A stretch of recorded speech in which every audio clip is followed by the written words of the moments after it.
শুরু করছি প্রেমের পাঁচফোড়ন। লিখনিতে আপনার লারা।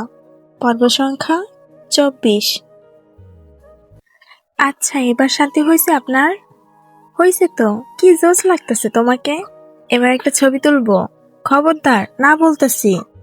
শাহরিয়ার শান্ত কখনো আহানার কথা শোনে না। শেষেমেশে শান্ত আহানাকে ধরে ছবিটা তুলেই নিল। সবাই ফ্রেশ হয়ে নিয়েছে। বাবা বললেন যাওয়ার আগে একবার বাসা থেকে ঘুরে আসতে। তাই সবাই মিলে রিসোর্ট থেকে সোজা শান্তদের বাসায় ফিরে গেল। রেনুমা তখন থেকে তার রুমে কি যেন করছেন। দরজা খুলছেনই না। মিতু তার একটা শখের আংটি, যেটা সে জন্মদিনে বাবার থেকে পেয়েছিল, সেটা আহানাকে দিল গিফট হিসেবে। সিলভার কালারের, মাঝখানে গুনে গুনে 3টা পাথর, মাঝেরটা সাইজে একটু বড়। এবার যাওয়ার সময় হলো। আহানা রেনুমায়ের রুমের দিকে চেয়ে চলে যেতে নিতেই রেনুমা দরজা খুলে বেরিয়ে এক ডাক দিলেন। আহানা শান্ত খুশি হয়ে ওনার দিকে তাকালো। উনি এগিয়ে আসলেন, তার হাতে একটা বাধাই করা শাড়ির প্যাকেট। তিনি প্যাকেটটা আহানার হাতে দিয়ে বললেন, এটা শান্তির শাড়ি। ও আমাকে একবার বলেছিল ওর একটা শাড়ি আছে মেরুন কালারের, যেটা সে শান্তর বউয়ের জন্য রেখেছে।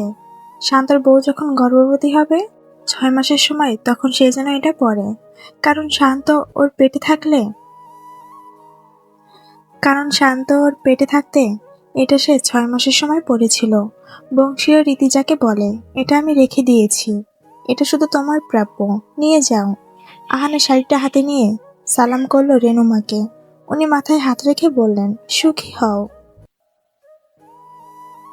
শান্তর এই প্রথম মনে হলো রেনুমা তাকে আর আহানাকে একটু হলেও ভালোবাসে। আহানার হাত ধরে চলে যাচ্ছে সে। রেনু আবার ওদের থামতে বলল। শান্তর সামনে দাঁড়িয়ে ওর কপালে চুমু দিয়ে ওর হাতটা ধরলেন তিনি। আঁচলের পেছনে লুকানো একটা ছোট্ট বক্স বের করে সেটা থেকে একটা ঘড়ি নিল। তারপর শান্তর হাতে পরাতে পরাতে বললেন, সায়নের জন্য কিনতে গিয়েছিলাম, ভাবলাম শান্তর জন্যও কিনি, কেমন লাগলো? শান্তর চোখে পানি এসে গেছে। মা মারা যাওয়ার 10টা বছর পরে এই প্রথম সে রেনুমায়ের নতুন রূপ দেখল, যার মধ্যে তার জন্য অনেকখানি সহানুভূতি রয়েছে। শান্ত খুশি হয়ে জড়িয়ে ধরল রেনুকে। রেনুর চোখে পানি এসে বলল, বউকে নিয়ে আবার আসিস, সাথে যেন নাতিপুতিও থাকে। শান্ত হেসে দিয়ে সালাম করে আহানাকে নিয়ে চলে গেল ট্রেনে বসে হাতের ঘড়িটার দিকে চেয়ে আছে সে। কালো রঙের ঘড়ি, বেশ দেখতে, তবে তার পছন্দের কাতারে পড়ে না। তাও প্রিয়জন কিছু দিলে সেটা হয় সবচেয়ে দামি। তাও তো দিছে, এটাই বা কম কিসে। আহানা শান্তর হাতটা জড়িয়ে বাইরের দিকে তাকিয়ে আছে। ট্রেন ছুটে যাচ্ছে তার গন্তব্যের দিকে। সবুজ ক্ষেত, খোলা মাঠ, ঘরবাড়ি একবার একটা পেরিয়ে যাচ্ছে। আবার সমীকরণের মতো ফিরেও আসতেছে। সিকুয়েন্স যাকে বলে আর কি। আগে ঘরবাড়ি, পরে ক্ষেত, পরে মাঠ, আবার ঘরবাড়ি, আবার ক্ষেত, তারপর মাঠ।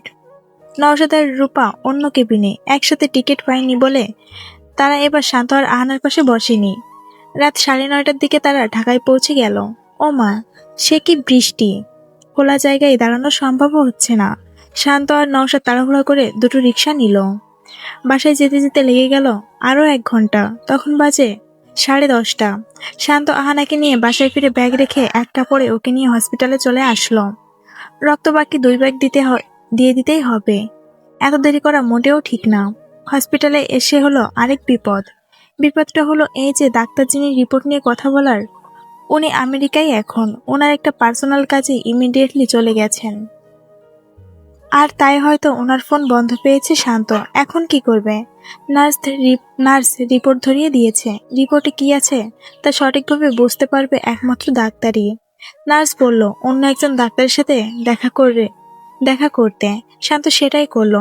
ডক্টর সালাউদ্দিনের সাথে দেখা করলো শান্ত আর আহানা। উনি রিপোর্ট দেখে বললেন রক্ত দেওয়া দরকার। রিপোর্টে যা বুঝলাম তাতে তো মনে হয় ওনার শরীরে রক্ত উৎপন্ন হয় না। এটা তো ভালো কথা নয়। রক্ত উৎপন্ন না হলে পেশেন্টকে এভাবে কত রক্ত দেওয়া যাবে? এখন আপাতত আমি কিছু ওষুধ লিখে দিচ্ছি, আর ওনাকে বেশি বেশি আনার কবুতরের মাংস এসব খাওয়ান। বাকিটা ডক্টর রোস্তম জানেন। আমি আপাতত কিছুই বলতে পারছি না। কিন্তু ডক্টর রোস্তম আমাকে বলতে চেয়েছিলেন আহানার কি যেন হয়েছে। নেটের জন্য শুনতে পাইনি আমি। রিপোর্টে যা আছে তা তো বললামই। আচ্ছা, ওনার আমেরিকান নাম্বার আছে আপনার কাছে?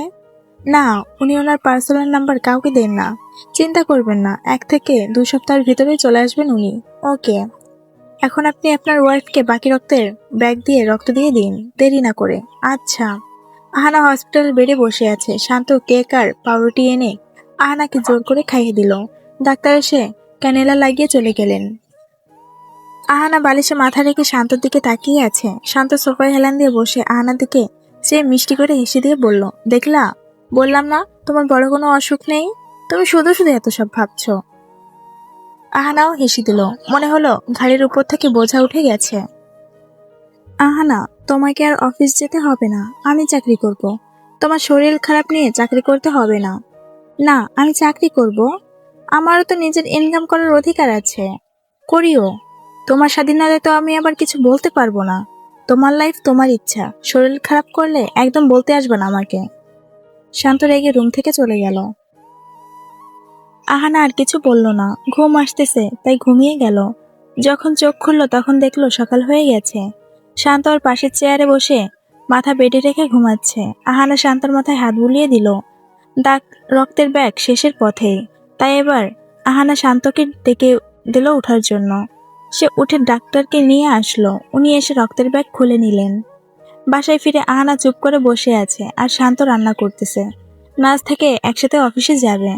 শান্ত গাল ফুলিয়ে ডাল আর আলু ভর্তা বানাচ্ছে। আহানা তার কথার অবাধ্য হয়ে অফিস যেতে চায়, এটা সে মানতেই পারছে না। রান্নাঘর মনে হয় ভেঙেই ফেলবে, ঠুস ঠাস। আহানা সোফায় বসে তার স্বামীর রাগ আর কাজ দেখে যাচ্ছে। শান্ত পারতেছে না, রাগে আহানাকে চিবিয়ে খেয়ে ফেলে। খাবার এনে ঠাস করে টেবিলে রেখে আহানার হাতে ধরিয়ে দিল। নিজে খেতে খেতে বলল, নেন খান, আপনি তো সুস্থ সবল মহিলা, অফিস যাওয়ার ক্ষমতা রাখেন তো, খান নিজে নিজে, আপনাকে আর আমি খাইয়ে দিব না। এমন ভাব করে যেন ওনার স্বামী ফকির, টাকা দেয় না ওনাকে, উনি একমাত্র উপার্জন কর্তা পরিবারের। আহানা চুপ করে থেকেই কিছুই খেলো না। কিছু না খেয়ে উঠে বিছানায় এসে শুয়ে পড়ল। শান্তও খেলো না। আহানাকে কি বেশি বকে দিয়েছি? ও তো তো বকবো না তো কি করব আমি? কথা শোনে না আমার, নির্ঘাত অফিসে গেলে শরীর খারাপ করবে ওর। আহানা এক হাত দিয়ে চোখ মুছতেছে, আর এক হাতে ক্যানেলার। পশু আরেকবার রক্ত দিবে, তাই আর সেটা খোলা হয়নি। শান্ত বিছানায় এসে পেছন থেকে আহানাকে জড়িয়ে ধরলো, ফিসফিস করে বলল, রাগ করেছ? না, কিসের রাগ, ভাবতেছি চাকরিটা ছেড়ে দিব। না, ছাড়তে হবে না, যেও অফিস। আমি তোমার পাশে থাকবো, তোমার শরীর খারাপ করলে তোমাকে সামলে নিব। এখন উঠে বসো, তোমার কারণে আমারও খাওয়া হয়নি। হানা বোকার মতো চেয়ে আছে শান্তর মুখের দিকে। সে আজ চেয়ে আছে তো আছেই, যেন এ চোখে সে পৃথিবীর সকল সুখ দেখতে পাচ্ছে। মাথাটা উঁচু করে শান্ত ঠোঁটটা স্পর্শ করলো সে, তারপর উঠে বসলো গোল হয়ে। শান্ত আহানার মাথার চুলে হাত বুলিয়ে প্লেট নিয়ে আসলো, নিজেও খেলো, সাথে আহানাকেও খাইয়ে দিল। অফিস টাইমে শান্ত বাইক নিয়ে আহানার বাসার সামনে এসে পড়েছে। আহানা এক হাত দিয়ে চুলটা আঁচড়িয়ে বের হয়ে শান্তর বাইকে উঠে বসলো। শান্তকে মনে পড়তে বাইকের আয়নায় তাকিয়ে দেখে সে। শান্ত চোখ সামনের রোডের দিকে। একটা সময় সে গলিতে ঢুকতে ঢুকতে বলল, অমন করে কি দেখো এত? আহানা চমকে মুখ লুকিয়ে বলল, না এমনি কিছু না তো। কিছু তো একটা আছে, তাহলে তা না হলে হুট করে বাইকের আয়নায় শান্তকে দেখার এত স্বাদ জাগলো কেন? কেন দেখতে পারি না আমি? এখন কি বিনিময়ে কিছু দিতে হবে নাকি আপনাকে? 3টা চুমু আর 5বার কিস, ব্যাস এইটুকুই। কি, আপনি খুব নির্লজ্জ, খারাপ কোথাকার। তোমাকে বললাম না আমাকে কোথাকার বলবা না। কোথাকার কোথাকার। বাসায় গিয়ে তোমাকে ধুয়ে শুকাতে দিব আমি। আমি আপনাকে স্ত্রী করব, দেখা যাবে, দেখা যাবে। দুজনে অফিসে এসে কাজে লেগে পড়ল। আহানার অসুস্থতা দেখে শান্ত আহানার কিছু কাজ করে দিল সময় বাঁচিয়ে। এভাবে তাদের দিন চলতেছে। শান্ত এক হাতে অফিস প্লাস ভার্সিটির কাজ করে, আর এক হাতে আহানাকে সামলাচ্ছে। আহানা এখন মোটামুটি সুস্থ, তবে দুর্বলতা একটু হলেও অনুভব হয় তার। রক্ত বাকি ব্যাগও দেওয়া হয়ে গেছে। দেখতে দেখতে 1টা মাস কেটে গেল। আহানা বলতে গেলে এখন সম্পূর্ণ সুস্থ। আজ সে কতদিন পর ভার্সিটিতে যাবে। শান্ত এতদিন ওকে অফিস যেতে দিলেও ভার্সিটিতে যেতে দেয়নি। তো আজ শান্ত রাজি হলো, কারণ আজ আহানার পরীক্ষা আছে ভার্সিটিতে। শান্ত ওকে ভার্সিটিতে নামিয়ে দিয়ে চলে গেল ব্যাংকে। বাবা না বলে টাকা পাঠিয়েছেন, সেটা তুলতে যাচ্ছে সে। আহানা নিরিবিলি পরীক্ষাটা দিল। এখন সে রূপার সাথে ক্যাম্পাসে বসে শান্তর অপেক্ষা করছে। রূপা আর নওশাদ আড্ডা দিতেছে। আহানা উঠে গিয়ে কৃষ্ণচূড়া গাছটার দিকে এসে দাঁড়ালো, গাছটার নিচে এসে দাঁড়ালো। কতটা দিন পর সে এই জায়গায় এসেছে। চোখ বন্ধ করে হাত বাড়িয়ে কৃষ্ণচূড়ায় কুড়াচ্ছে সে। পরিস্থিতি এখন স্বাভাবিক। রোগের কথা সে ভুলে গেছে, ভাবতেও পারেনি সে আবারও সুস্থ হয়ে যাবে।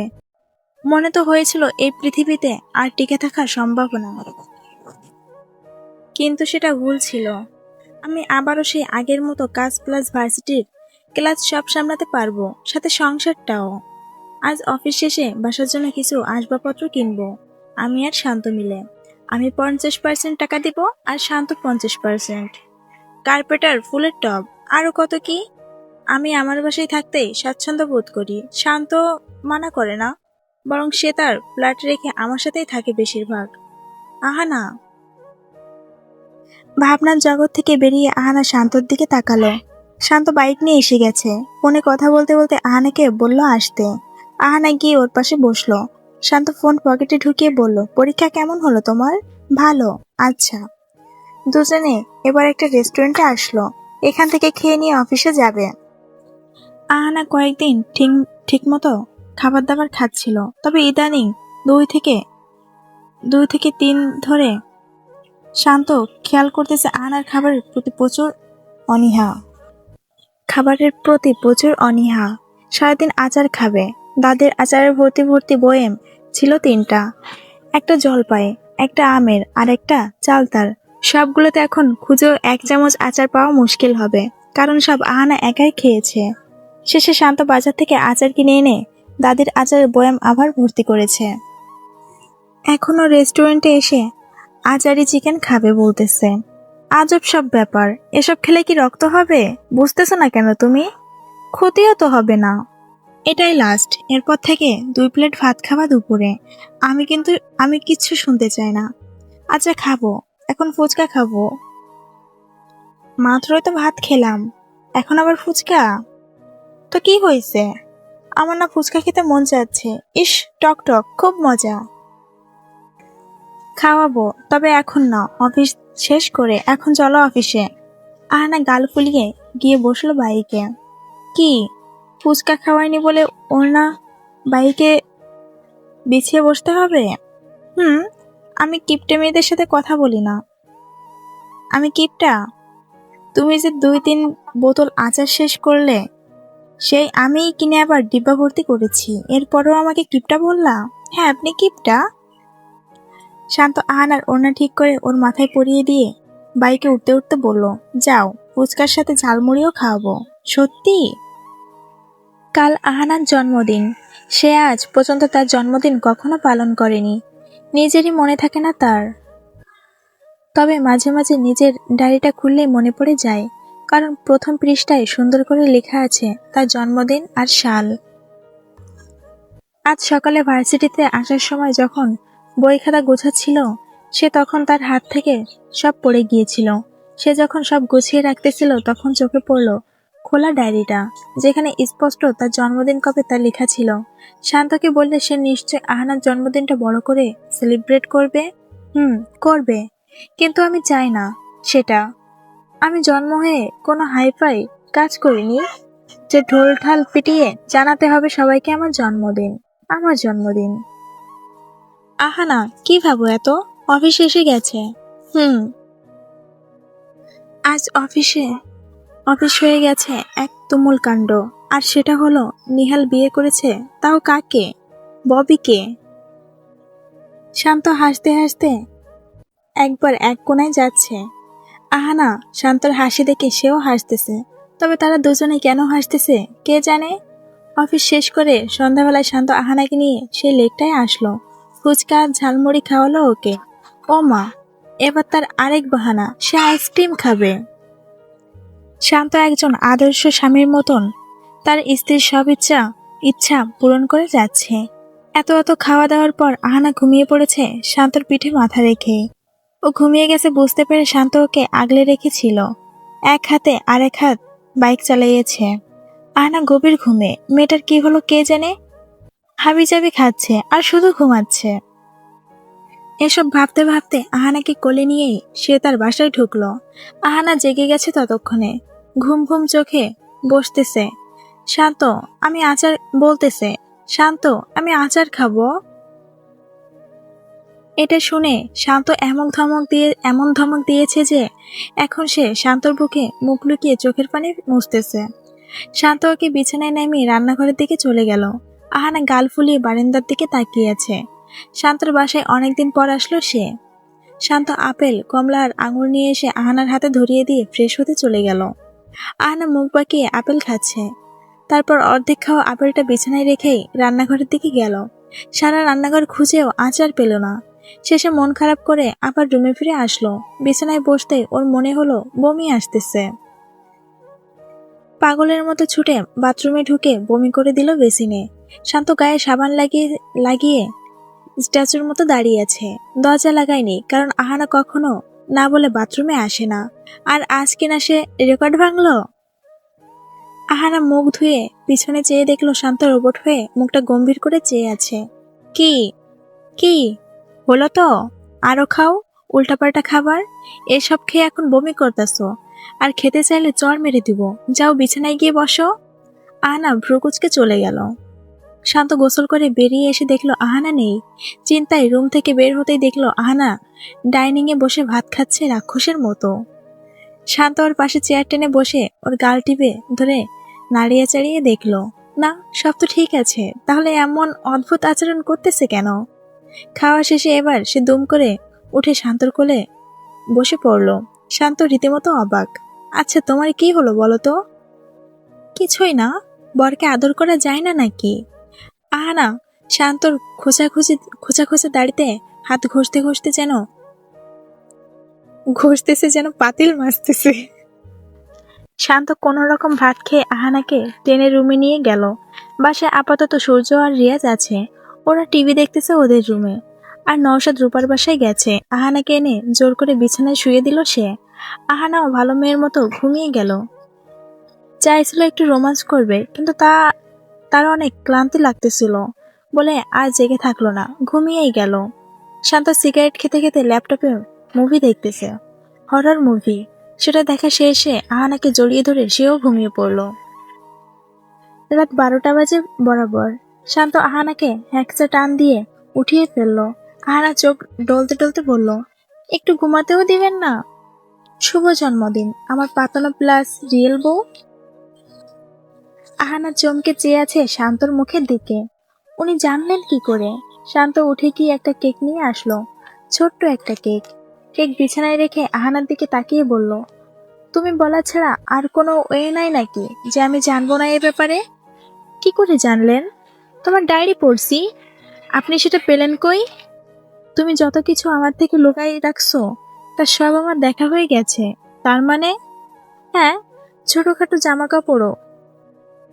আপনি একটা অসভ্য লোক। আচ্ছা ওসব বাদ দাও, এখন কেক কাটো। আহানা কেক কেটে শান্তকে খাইয়ে দিয়ে বাকি পুরো কেকটা গাপুস গুপুস করে সাবার করে দিল। তারপর চোখ বড় করে বলল, রিয়াজ সূর্য ভাইয়ের জন্য তো রাখলাম না, কাল কেক আরো একটা আনবো বড় দেখে, তখন খাবে ওরা। এখন হাত বাড়াও তো দেখি। কেন? বাড়াও না। আহানা হাত বাড়িয়ে ধরলো। শান্ত তার প্যান্টের পকেট থেকে একজোড়া চুড়ি বের করে আহানার হাতে পরিয়ে দিল। বা, এটা কি সোনার? জি। আপনি এমন কেন বলেন তো? এমনিতেও মাসে কত খরচ যায় আমাদের, এর ভিতরে এত দামি গিফটের কি দরকার ছিল? এইটা বাবার টাকায় কিনেছি, বাবা কাল টাকা পাঠিয়েছিল। আমি আমার বেতনের টাকা জমিয়ে সেই টাকা শোধ করে দিব আস্তে ধীরে। তাও এত দাম দিয়ে এটা কেনার ঠিক হয়নি। চুপ, তোমার হাতে চুরি ছিল না বলেই আনছি আমি। ইমিটেশনেরও তো আনা যেত না। তুমি অফিস যাও। যে আমি কিছু বলেছি? তোমার ইচ্ছা অনিচ্ছায় আমি নাক গলাই না, তুমি আমার ব্যাপারে নাক গলাবা না, ব্যাস। আপনার সাথে কথা পাগলে বলে। হ্যাঁ, আর তুমি মহা পাগল। কারণ তুমি তো আমাকে সোজা বিয়ে করেই নিছো। হুম, যাও ঘুমাও, সকাল সকাল উঠে কাজ কাজ আছে, সেটা করতে হবে। আহানা সাথে সাথে চাদর মুড়িয়ে দুম করে শুয়ে পড়ল। শান্ত সকাল সকাল চোখ খুলে দেখলো আহানা এখনো ঘুমাচ্ছে। কাল রাতে এত তাড়াতাড়ি ঘুমাতে গেল সে, তারপরও সকাল 9টা বেজে গেছে, সে কিনা এখনো ঘুমাচ্ছে। না, ওকে ডাক্তার দেখাইতেই হবে, কিছু তো হয়েছে ওর। শান্ত গিয়ে ফ্রেশ হয়ে এসে দেখলো আহানা বালিশ কোলে নিয়ে আরামসে ঘুমায়। আহানা ওঠো, ফ্রেশ হয়ে নাস্তা করো, বুয়া নাস্তা বানাই দিছে, ওঠো। হুম, ভার্সিটিতে যাবা না? অফিস যাবা না? ওঠো। উঠতেছি। আহানা আর শান্ত নাস্তা করে সোজা ভার্সিটিতে আসলো। আহানার হাবভাব দেখে রূপা বলল ডাক্তার দেখাতে। আহানাও মনে হচ্ছে সে মা হতে চলেছে। শান্তকে সারপ্রাইজ দিবে বলে চুপি চুপি ক্লাস মিস দিয়ে হসপিটালে গেল সে। প্রেগন্যান্সি কিট দিয়ে পরীক্ষা করা যেত, কিন্তু আহানার মনে হলো তার রক্তশূন্যতার কারণে হয়তো সে বমি বমি করছে, মাথা ঘুরছে। তাই একেবারে হসপিটালে পরীক্ষা নিরীক্ষা করে শিওর হয়ে বাসায় ফিরবে সে। শান্তর আজ পরীক্ষা চলছে, সে পরীক্ষা দিচ্ছে আর আহানা তার রিপোর্টের জন্য বসে আছে। ডাক্তার দেখে বললেন আহানা প্রেগনেন্ট, আর রিপোর্টও সেটাই আসছে। আহানা খুশিতে এক লাফ দিল, তারপর হেসে বাড়ি ফিরতে যেতেই পেছন থেকে কে একজন ওকে ডাক দিল। আহানা থেমে সেদিকে তাকিয়ে দেখল ডক্টর রোস্তম। আহানা ওনাকে সালাম করে জিজ্ঞাসা করলো কেমন আছে আর আমেরিকা থেকে কবে এসেছেন। উনি আহানার দিকে চেয়ে মুখটা ফ্যাকাশে করে বললেন তার কেবিনে আসতে। আহানার মনে পড়ল ডাক্তার 1 মাস আগে তাকে আর শান্তকে কিছু বলতে চেয়েছিলেন, তাই সে গেল ওনার সাথে। তো আপনার শরীর কেমন এখন? এখন বেশ ভালো আছি। তাহলে ভালো। আসলে সেদিন আমি একটা কথা বলতে চেয়েছিলাম, নেটের সমস্যার কারণে বলা হয়ে ওঠেনি। তো কথা হলো আপনার প্রেগন্যান্সি নিয়ে। মানে? আপনার রিপোর্ট দেখে বুঝলাম আপনার শরীরে নিজ থেকেও রক্ত উৎপন্ন হয় না, যার কারণে আপনাকে ওষুধের একটা কোর্স করতে হবে। কারণ প্রতি বছরে একবার একজনের রক্ত দেওয়া মোটেই ভালো কথা নয়। আপনার শরীর কোষটার সাথে মানিয়ে নিতে পারলে সময় লাগবে 1 থেকে 2 বছর, আর না মানালে 3 থেকে 4 বছরের ঊর্ধ্বে সময় লাগবে। তাহলে এ সময় আপনি যদি বাই চান্স মা হতে যান, তাহলে আপনার এবং আপনার সন্তানের লাইফ রিস্ক আছে। আমি জাস্ট বলতে চাচ্ছি কোর্স শেষ না হওয়া পর্যন্ত আপনি বাচ্চা নিবেন না। মানে কি? আহানা কপালের ঘাম মুছে টেবিলে থাকা পানি 1 গ্লাস খেয়ে শান্ত হয়ে বসলো। লাইফ রিস্ক কেন হতে যাবে? কারণ বাচ্চা প্রসবের সময় আপনার প্রচুর রক্তক্ষয় হবে, নর্মাল করলেও, সিজার করলেও। আর সেখানে অনেক নর্মাল পেশেন্টের ক্ষেত্রে দেখা যায় রক্ত 3 থেকে 4 ব্যাগ লাগে। আর আপনার তো তখন কি অবস্থা হতে পারে তা বলার বাইরে। রক্ত জোগাড় করলেও 1 ব্যাগ দিতে সময় লাগবে 8 থেকে 9 ঘন্টা, আর আপনাকে তখন অনেক রক্ত দেওয়ার প্রয়োজন হবে, তাও জলদি। তাই আমি বলতেছি আপনারা রিস্ক নিবেন না। আহানা ঢোক গিলে আবারও কপালের ঘাম মুছল, তারপর কিছুক্ষণ চুপ করে থেকে বলল বাচ্চাকে বাঁচানো যাবে তো? আপনি এটা কি বলতেছেন? আপনি রিস্ক না নিলেই তো হয়। আসলে আমি তো এসব জানতাম না। আমি অলরেডি কনসিভ করেছি, আজকে পরীক্ষা করলাম।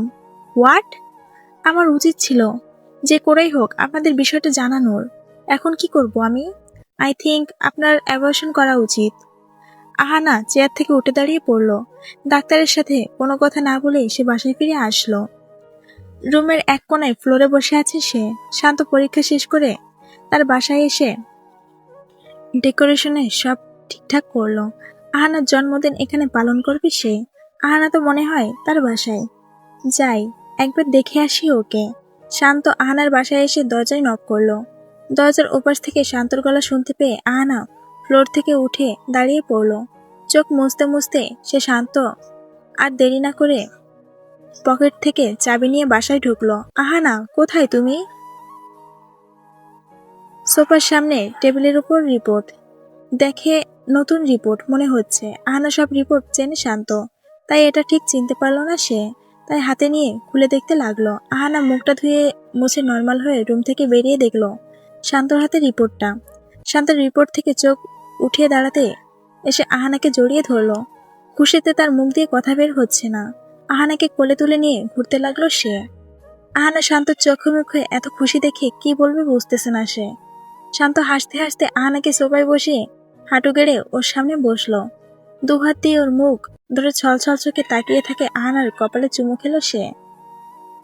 আহানা, তুমি জানো না তুমি আমাকে কি খুশি দিয়েছো। আহানা থ হয়ে বসে আছে, মুখ দিয়ে তার এক ওয়ার্ডও বের হচ্ছে না। কি হলো আহানা, তুমি এমন চুপ করে আছো কেন?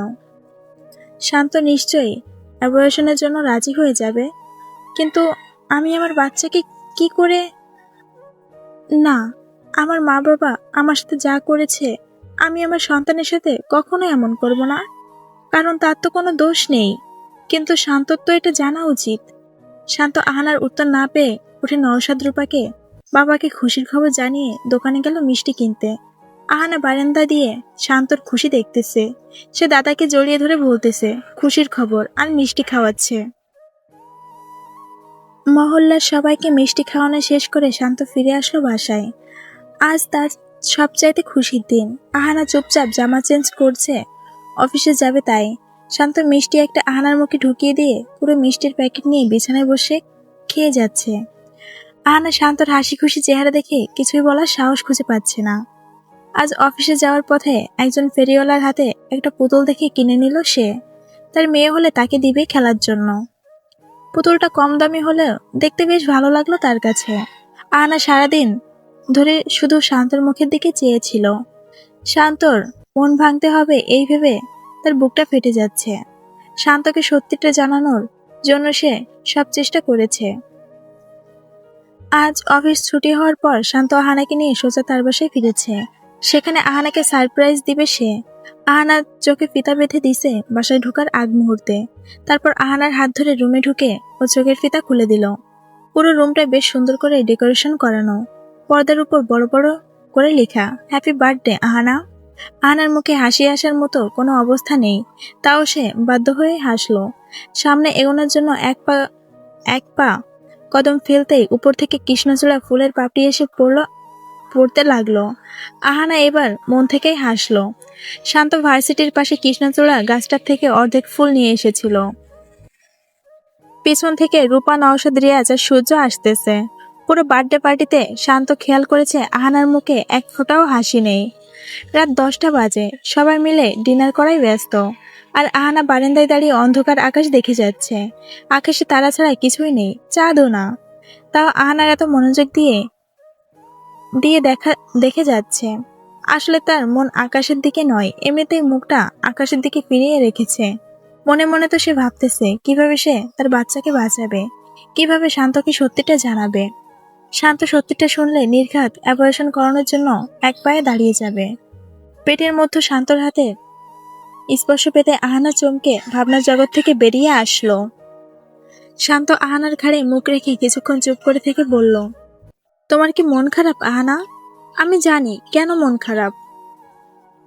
আহানা চমকে পেছন ফিরে শান্তর দিকে চেয়ে বলল, আপনি জানেন তোমার মা বাবা নেই তোমার জন্মদিনে, তাই। আহানা মাথা নিচু করে রুমের দিকে চলে গেল। শান্ত রান্নাঘর থেকে খাবার এক প্লেট নিয়ে এসে আহানার পাশে বসলো। আহানা শুরুতেই হাত দিয়ে মানা করে বলল সে খাবে না। কি হয়েছে তোমার? সারাদিনে কিছুই তো খাওনি তুমি। তুমি কি ভুলে গেছো যে তোমার পেটে এখন একটা জীবন আছে?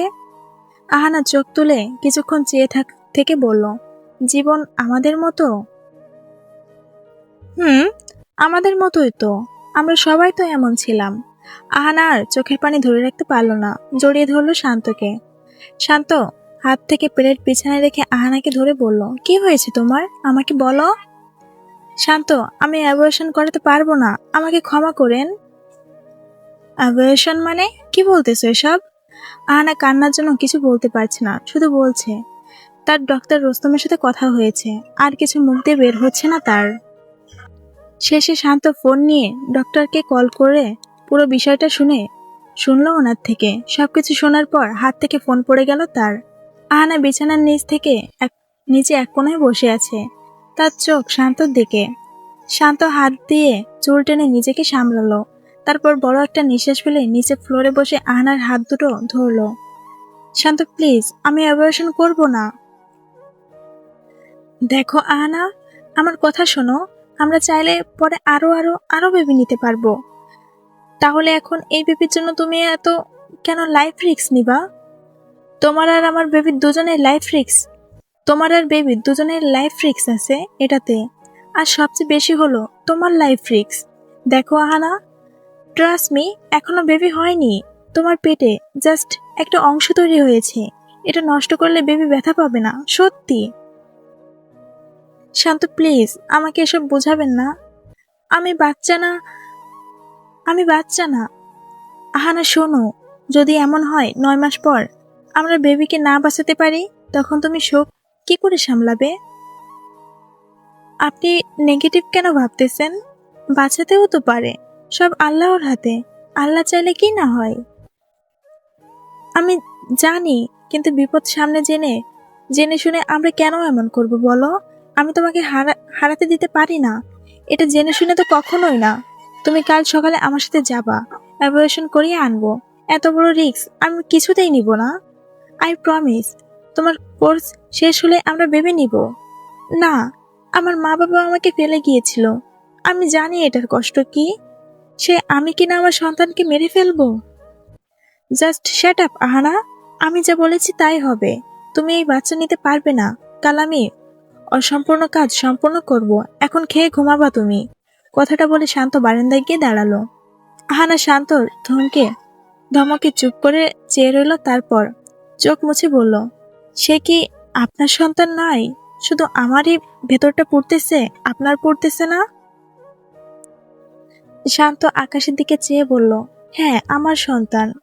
আমি অস্বীকার করতেছি না, একদমই। বাট বাচ্চার চেয়ে আমার কাছে এখন বাচ্চার মা সবচেয়ে বেশি জরুরি। আগে বাচ্চার মা। মা বেঁচে থাকলে বাচ্চা এমনিতেই আসবে। আহানা উঠে দাঁড়িয়ে শক্ত চোখে তাকিয়ে বলল, বাচ্চা না থাকলে বাচ্চার মাও থাকবে না। ব্যাস, কথাটা বলে আহানা রুম থেকে বেরিয়ে চলে গেল। আহানা দাঁড়া বলতেছি, পাগলামি করবা না। কিরে শান্ত, কি হয়েছে? আহানা বেরিয়ে গেল কেন? পরে বলতেছি রিয়াজ, একজন ডাক্তার নিয়ে আহানার বাসায় আয়। বলবি ঘুমের ইনজেকশন নিয়ে আসতে। আহানা নিজের বাসায় ঢুকে দরজা লাগাতে যেতেই শান্ত ধরে ফেলল।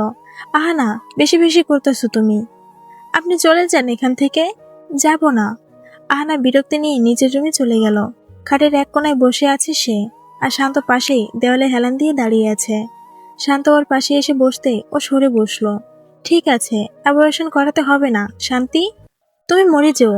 তুমি মরার 2 মিনিট আগে আমি বিষ খাবো, তাহলে তো তুমি হ্যাপি। আহানা চোখ মুছতেছে বারবার। নওশাদ আর রিয়াজ মিলে ডাক্তার নিয়ে আসলো। আহানা ডাক্তার দেখেই পিছিয়ে গেল।